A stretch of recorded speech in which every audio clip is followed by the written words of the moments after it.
Hi everyone, welcome to Cafe Libellus, where I, Kristen, talk about books in the most comfortable way I know possible. Today, we'll be talking about the book. Hi Ember. Come on. Oh, good girl. Okay, you gotta put your butt down, because I gotta show this. Okay, good girl. Today, I'll be talking about the book, The Fifth Season by N.K. Jemisin. Now, this is the second book I'll be reviewing today. The first one was A Gentleman in Moscow by Amor Towles, and you can find a link to that review in the description below. Now, this book is the first book in the Broken Earth trilogy. It was published in 2015 by Orbit Books, and it actually won the 2016 Hugo Award. Now, if you don't know, the Hugo Award is basically one of the highest awards you could achieve in science fiction writing. And so already expectations are set pretty high. I am actually relatively new to science fiction. This seemed like the perfect book to help me get a little more situated in the genre. It is a bit of science fiction, but it also has elements of fantasy in it, and fantasy is very familiar to me. Now, I've heard a lot of good things about N.K. Jemisin. I was interested to read it because I actually saw the third book in this trilogy in the shop window, and just the book art alone seemed to really captivate me. And I've got to say, I'm really glad I picked it up. This book is, I don't know, I find it very, very enjoyable. And I think it does something very new in a way that I've never seen it done before.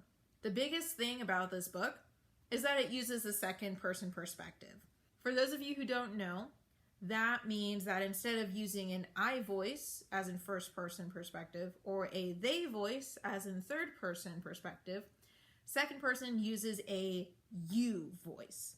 As you can imagine, that can get pretty clunky pretty fast. And I've never seen it used in a way that is truly engaging and immersive.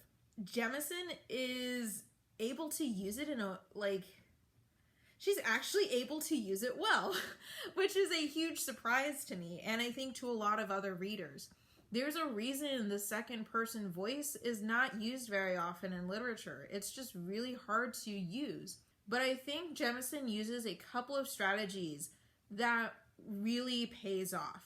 I'm going to read a passage from this book, and hopefully you'll be able to see why I think this is such an interesting and good use of that second person point of view. You think maybe you need to be someone else. You're not sure who. Previous yous have been stronger and colder, or warmer and weaker. You could become someone new, maybe.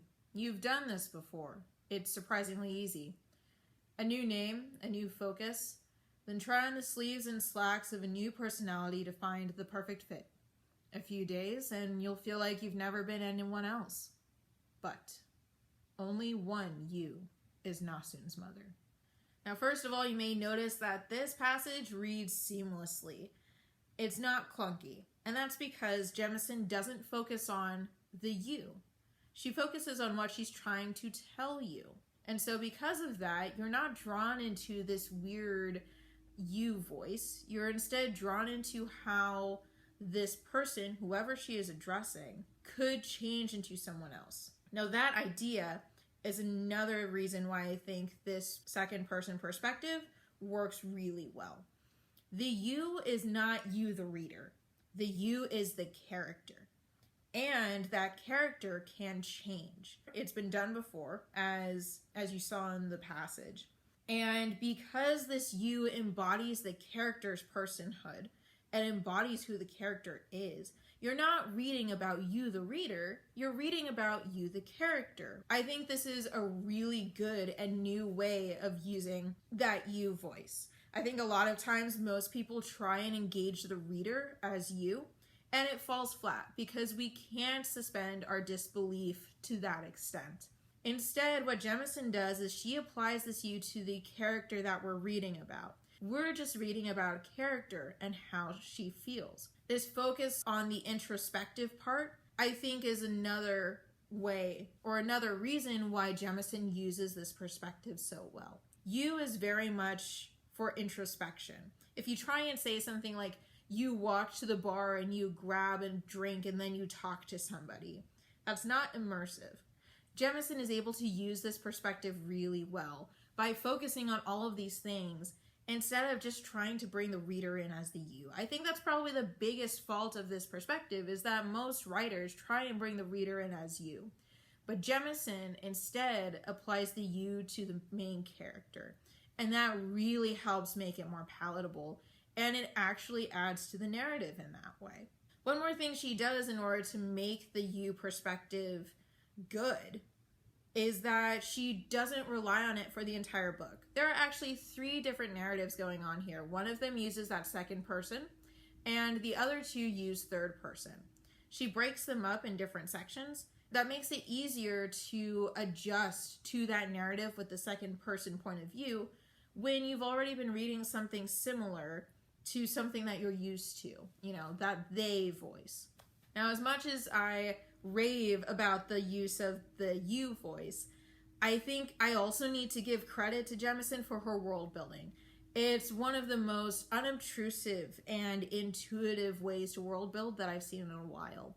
She has an intro at the very beginning that kind of explains the way the world is. But the way you really world build is by then tying it into what the characters are doing. And she does this very well. I'm going to read another passage for you. This is from the first page of the first chapter, actually. For the past 10 years, you've lived as ordinary a life as possible. You came to Tiramo from elsewhere. The townsfolk don't really care where or why. Since you were obviously well educated, you became a teacher at the local creche for children aged 10 to 13. The baker doesn't because you're quiet. And because, like everyone else in town, he just thinks of you as Gija's wife. Gija's a Tiramo man born and bred, a stone napper of the resistant use caste. Everyone knows and likes him, so they like you peripherally. Now in this passage here, we can see that, first of all, there are small towns. No one's very inquisitive. Second of all, there's a thing called a creche, which kind of sounds like a school, maybe elementary or middle school. And third, there's a specific kind of tier or hierarchy system that is present in this town. And it's also implied that this system is widespread throughout this world. But just from this passage alone, we're introduced to a lot of different ideas, and I think a lot of the other world building that occurs is more unobtrusive, more naturally included than that is. When this world building is more natural and it flows with the narrative, it just makes the book that much easier to read. And really got to give props to Jemisin. This whole book is seamless. I think there's only one point in the middle of the book when it started to feel like it lagged, when it started to feel slow. It almost dragged on for a little too long, but then something happens in the book that makes the pace pick right back up and get renewed interest in it. Now, along with the perspective and the world building, the characters are actually very relatable. There are some that I don't like, but that doesn't prevent me from relating to them and being empathetic to them. There are hard things that happen in this book. Thematically, this is a hard read because some of the things these people go through is legitimately shocking and hard to believe. It's like if you even try to put yourself in their shoes, it's painful to try and consider what they are doing and why they have to do these things. The themes of this book are centered around survival, especially survival in a hardened world. There is little love in this place, and what love is found is always lost. That's really difficult to reckon with. And given that this also takes place during, the onset of an apocalyptic time, it's really difficult to read about a mother losing her child or a man who is forced to be a monster. On top of that, you also have a lot of discrimination and prejudice that comes with the hierarchy that is present in this civilization. And it can get hard to read. It can get oppressive. It can feel futile to keep struggling to survive in this world. And that's part of the point. But I think another part of it is that there's always hope, that there's always a way that things could be better, and that even when you lose everything, if you can survive, there will be something you can find. There will be something that you can love and attach yourself to.